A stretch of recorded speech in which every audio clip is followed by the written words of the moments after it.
Как ответственный гражданин города Якутска, мы решили сделать от себя что-то полезное для родного города.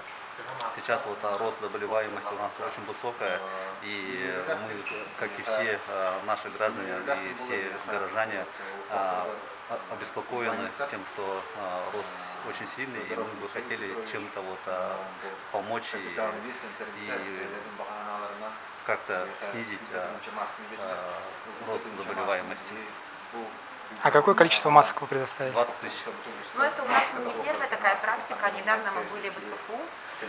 Там есть иностранные студенты, которые, к сожалению, не смогли выехать к себе домой за границу.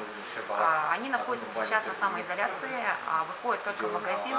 И именно в этих целях мы также помогали СУФУ, предоставили им 3000 масок. Именно для иностранных студентов, которые сейчас находятся на самоизоляции. Большое спасибо. Сами отозвались, мы даже не искали. У нас же проблема стоит по городу.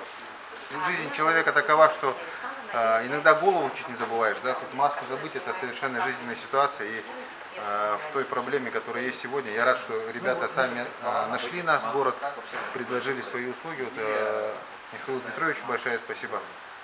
Они сами проявили инициативу, вышли через людей, сказали, мы хотим предоставить городу 20 тысяч масок, чтобы вы распространили по автобусам.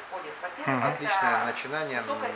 Думаю, что и другие предприниматели могут подключиться к этой идее, потому что сегодня в автобусах мы, пусть единичные, но случаи есть, бесплатное наличие масок, это все для блага горожан.